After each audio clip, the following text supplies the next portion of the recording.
Bonjour, Jordi, astrologue France-espagnol à Montpellier.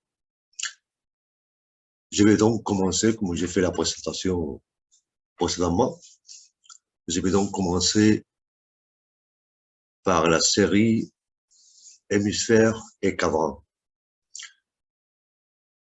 On va faire aujourd'hui, chapitre 1, un premier épisode de présentation uniquement. Qu'est-ce que c'est les cadrans, les hémisphères, un peu, pourquoi l'utiliser, tout ça. Bon, en astrologie, on a 12 maisons. Les 12 maisons qui représentent donc, chaque maison représente donc un lieu dans notre vie. On ne va pas parler de chacune des maisons, c'est pas le but ici, mais les influences astrales vont se présenter sur Terre dans les maisons, suivant évidemment les lieux de naissance. Puisque les maisons, puisque ça dépend de l'heure de naissance, on va voir là-dedans dans un signe, dans un autre. Le soleil, il sera donc au coucher, au zénith, au levier, au zénith ou au coucher, suivant l'heure de naissance, évidemment. Donc la carte astrale est divisée par deux axes. Ici, on a la carte natale de Julie Depardieu, fille de l'acteur, elle-même est actrice. Les 12 maisons, ils vont donc sont représentés par deux axes. L'axe de l'horizon, ascendant, descendant, et l'axe du méridien, MC, milieu du ciel, et fond du ciel. Les deux axes, ils vont constituer 4 hémisphères. L'axe de l'horizon va diviser donc la carte natale en 2 hémisphères. L'hémisphère sud ou supérieur, qui contient les maisons 7 à 12, et l'hémisphère nord ou inférieur, qui contient les maisons 1. L'axe du méridien, l'MC et l'FC, va diviser la carte en 2 hémisphères. L'hémisphère oriental, qui contient les maisons 10 à 12 et 1 ou 1 à 3, et l'hémisphère occidental, qui contient les maisons de la 4 à la 9. Chaque hémisphère contient aussi 2 cadrans. Le premier cadran, c'est celui-ci, qui est entre l'ascendant et le fond du ciel. Il appartient donc à l'hémisphère nord d'un côté et oriental de l'autre. L'hémisphère, le cadran 2, celui-ci, du fond du ciel au descendant, il contient l'hémisphère sud et occidental. Cadran 3, du descendant au milieu du ciel, il contient, ou il appartient plutôt, c'est mieux, il appartient plutôt à l'hémisphère sud, cadran occidental. Finalement, le cadran 4 du milieu du ciel à l'ascendant, il appartient à l'hémisphère sud et oriental. Pourquoi faire l'étude des hémisphères et des cadrans? Eh bien, c'est une façon de cerner la personnalité avant même d'étudier le thème natal.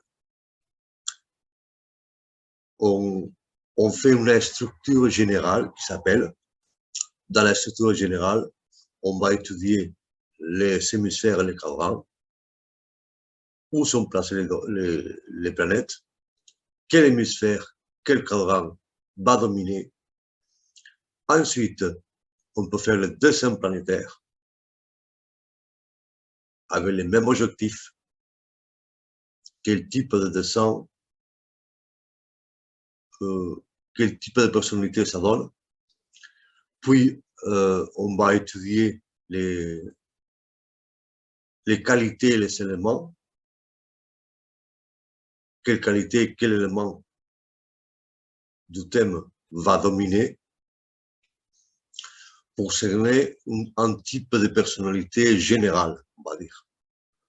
Ensuite, on va étudier les thèmes.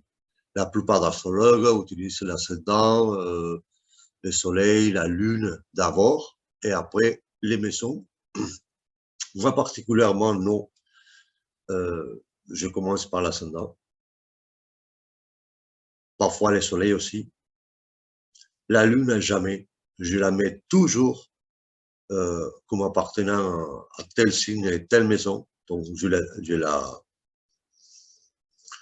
donne sa signification au moment précis où je dois parler de tel signe et de telle maison où la lune est placée.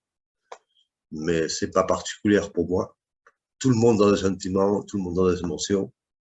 Donc, je ne vois pas l'intérêt de la placer en premier lieu. Ensuite, un thème, ça peut contenir un groupe d'aspects qui est marquant. Et donc, c'est peut-être par là que je vais commencer. Tout dépend du thème. Voilà, chaque thème est différent. Comment faire donc maintenant cette évaluation de la dominance?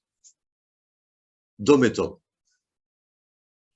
La première, le nombre de planètes. Hémisphère sud, 1, 2, 3, 4, 5.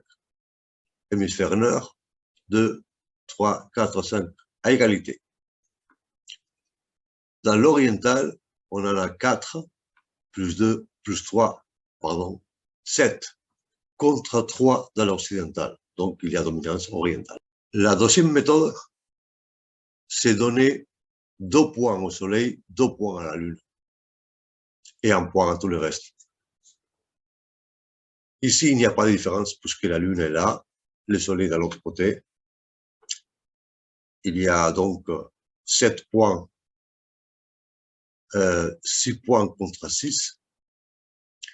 Et ici, il y en a 8 contre 4 à l'occidental. La différence est la même, ici. Mais évidemment, si la Lune et le Soleil sont dans les mêmes cadrans, hémisphères, ça va donner plus de différence, évidemment. Dans l'hémisphère sud, le point milieu, c'est l'MC, le milieu du ciel, qui est entre l'ascendant et le descendant.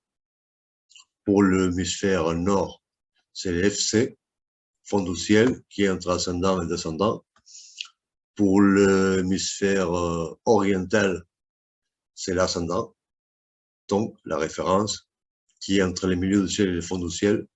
Et pour l'hémisphère occidental, c'est le descendant qui est entre le milieu du ciel et le fond du ciel. Voilà, la présentation est faite. Après le prochain chapitre, ça sera l'un des hémisphères, l'hémisphère sud qu'on va parler. Donc, je vous remercie d'avance. Bisous et à bientôt. Bla, bla, bla.